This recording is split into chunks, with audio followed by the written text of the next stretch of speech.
U.S. dollar-based stablecoins rapidly gain traction worldwide. Major nations are actively pursuing institutionalization and regulations based on both their own domestic and foreign currencies. And South Korea is no exception.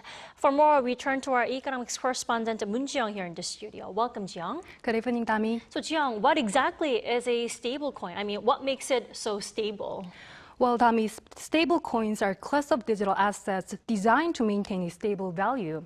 This stability is typically achieved by pegging their price to a fiat currency, such as the US dollar, or to other specific assets. This mechanism crucially differentiates them from highly volatile cryptocurrencies like Bitcoin, thereby providing a consistent store of value within the digital realm. Their inherent price stability makes stablecoins highly suitable for a broad spectrum of digital economic activities.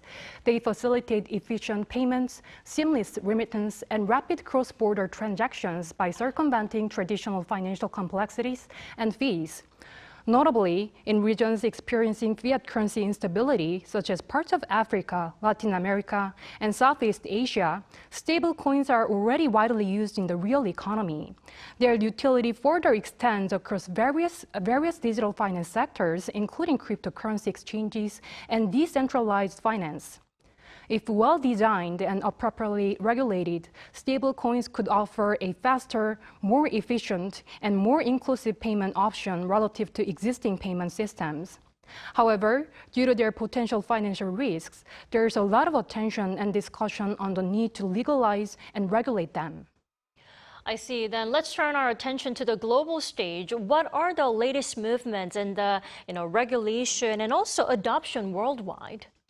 So the global push to regulate stablecoins is intensifying, with major economic powers like the US, Japan, and the EU leading the charge. This isn't merely about digital asset oversight. It's more about reinforcing national financial sovereignty and managing the shifting tides of a global economic influence. The US made a significant move on July 18th by enacting the Genius Act, which aims to provide a clear regulatory framework. The Act specifies entry requirements for stablecoin issuers and clarifies conduct regulations for user protection, intending to foster innovation in domestic payments while promoting the global expansion of dollar-backed stablecoins. A key provision of the Act also focuses on capital and liquidity requirements, ensuring that stablecoins are fully backed, secure, liquid assets. Crucially, the US is tightening regulations on foreign payment stablecoin issuers. This move signals a potential market exit for stablecoins like USDT, which currently do not comply with US regulatory standards, effectively warning non-compliant entities. Meanwhile, Japan and the European Union are implementing robust regulations specifically targeting foreign-issued stablecoins to safeguard their respective monetary sovereignties. Through its 2023 Payment Services Act amendment, Japan introduced the EPI-ESP system, permitting foreign-issued stablecoins to circulate only if the handling entity accepts liability for potential losses. The EU's comprehensive MiCA regulation mandates that only EU-approved issuers can distribute foreign currency-based stablecoins within the bloc. While their approaches vary, a clear set of common objectives underpins these diverse regulatory efforts, including financial stability, consumer and investor protection, and preservation of monetary sovereignty. So, Jill, I can tell that the stablecoins are already widely being used in the real economy. Then how is South Korea approaching in the institutionalization of this specific coin, stablecoins? So South Korea is actively pursuing the legalization of domestically one-packed stablecoins.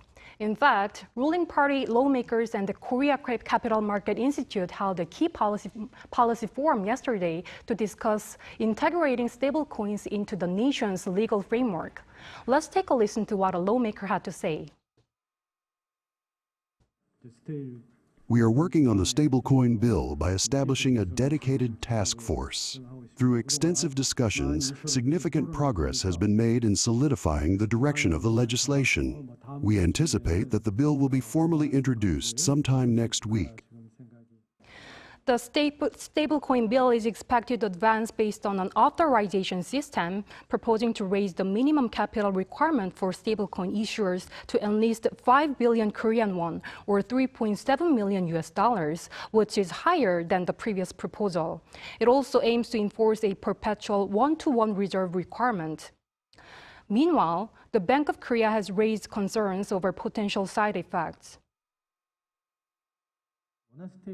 If one-peg stablecoins are introduced, there could be an issue where their supply creates its own demand. From a broad monetary perspective, if stablecoins are issued, the central bank might not intervene when conducting monetary policy, potentially influencing inflation.